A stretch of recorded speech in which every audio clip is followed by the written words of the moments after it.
Hello, my name is Donna Washington, and I am a professional storyteller. And fairly soon, I'm going to be coming to your area.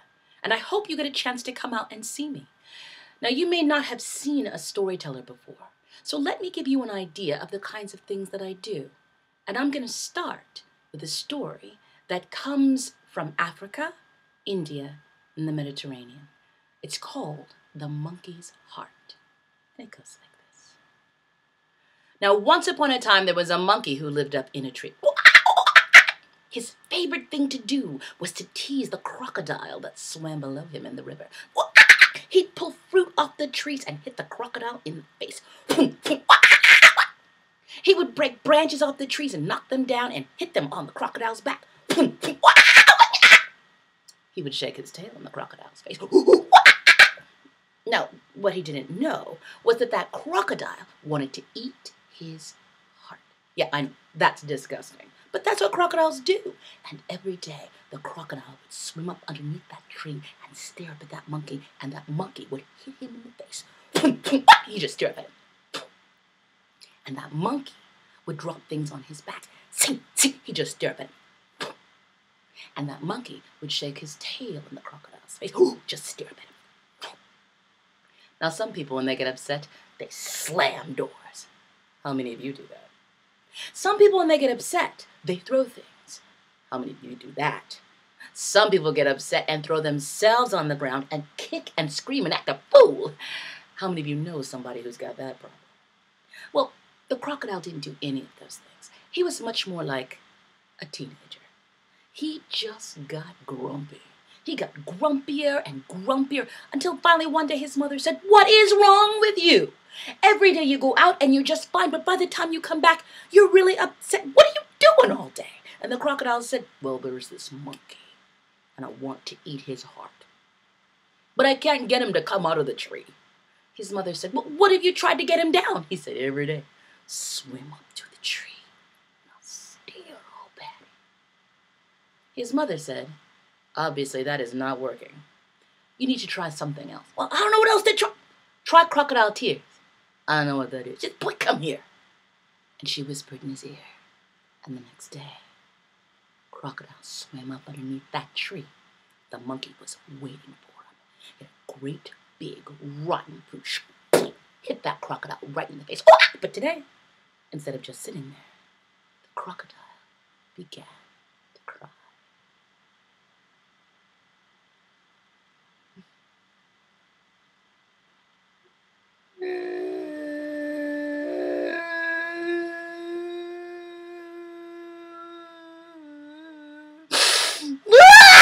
The monkey had never seen anything like that before in his life. And the monkey started coming out of the tree. For my next little taste of story, I will take us to India, to one of my favorite stories about a really, really nice man who isn't very smart. A really, really smart tiger who isn't very wise, and a mouse who figures it all out. It's called The Tiger, the Man, and the Mouse. It goes like this. Now, one morning, a Brahmin was walking down the road. He was having a good morning. He wasn't looking left. He wasn't looking right when he heard a sound. He stopped. He looked. He didn't see anything. He continued walking. And he heard the sound again. He stopped. He looked. He still didn't see anything. He went a little further down the road. He came around a bend in the road. And on the other side of a huge hill, he saw a cage. In the bottom of the cage was a tiger. It was lying on its back with its paws in the air, its head to one side, its tongue lolled out of its mouth. It was a very skinny tiger. You could see all of its ribs. And every now and again, it would say, Now, the Brahmin walked up to the cage and he said, "Well, you poor tiger, I am so sorry you're in that cage." The tiger said, "Then let me out." He said, "I can't let you out. If I let you out, you'll eat me." "No, I won't." "Yes, you will." "No, really, I will not." "No, really, you will." No, I will not eat you, I promise. Look, the Brahmin said, if you were not dangerous, they would not have put you in that cage. There is really nothing you could say to me that would make me let you out. And the tiger said, I will not eat you. I give you my word as a tiger. And the Brahmin said, oh, okay, well, that's pretty good. Okay, I will let you out. And so the Brahmin unlatched the cage, and he opened it. Tiger jumped out, grabbed the Brahmin, threw him to the ground, sat on him, raised up his paw. The Brahmin said, what are you doing? The tiger said, what does it look like? I'm going to eat you. You said you would not eat me. I lied. You look delicious. I have a family. I don't care. I'm hungry. The Brahmin covered his eyes. The tiger unsheathed his claws. And then from the grass, they heard a little voice. It said, excuse me. For my very next piece of story, I'm going to go with a not-so-scary story for kids who think they want a scary story, but not really. This one is called Red, Red Lips, and it's an American campfire story. It goes like this.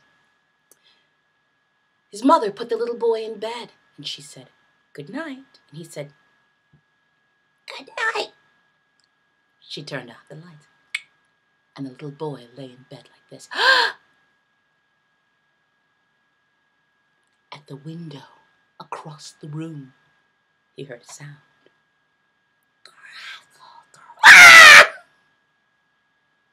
He heard it again.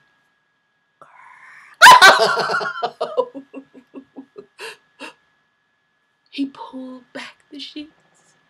He went across the room. He looked out the window. Somebody was looking in at him, and it was a woman, and she had green skin and black hair and red lips and long red fingernails. And she said, little boy. And he said, what? And she said, do you know what I do with my red lips and my long red fingernails? And he said, no! And I don't want to know! He ran back to the bed. He pulled the covers up. He said, Mommy! His mother ran in the room. She turned the lights on. She said, what? He said, but when they looked, there was nothing there. His mother said, look, there is nothing there. Go to sleep. There was something. There was nothing. No, there was not. Go to sleep. Okay. His mother pulled the covers up, went, turned out the light. And the little boy lay in bed.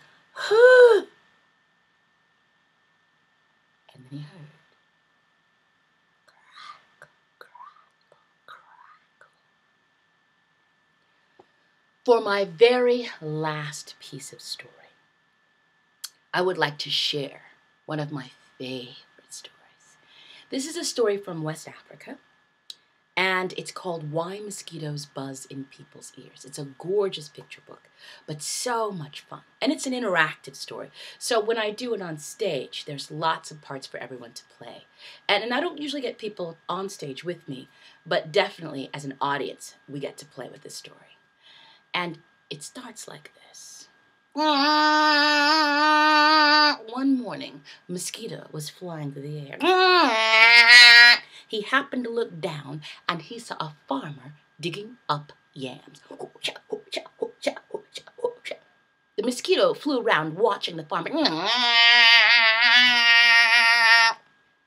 And after a while, he flew away. And he came upon an iguana who was drinking out of a puddle. Mosquito began to fly around Iguana's head. He said, Iguana!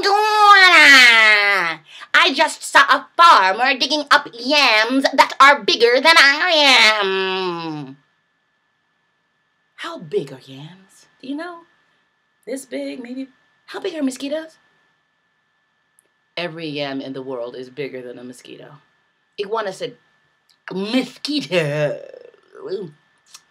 if you are going to say such ridiculous things, I am not going to listen to you anymore. And Iguana picked up 2 sticks and stuck them in his ears. Mosquito kept flying around his head, but Iguana had those sticks in his ears. He couldn't hear anything. Eventually, Mosquito got bored and he left. Iguana forgot. He had sticks in his ears, and he went on down the road.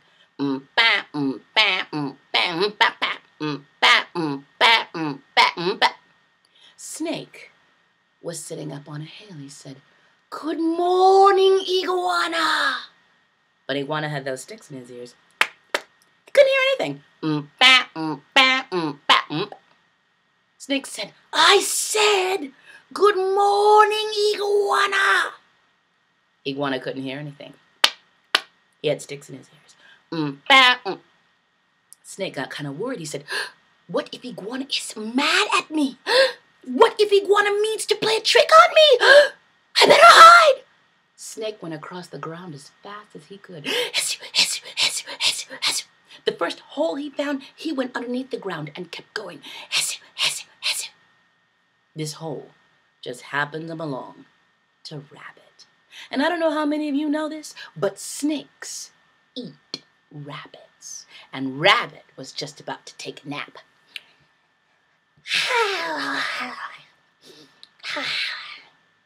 When she heard a sound behind her.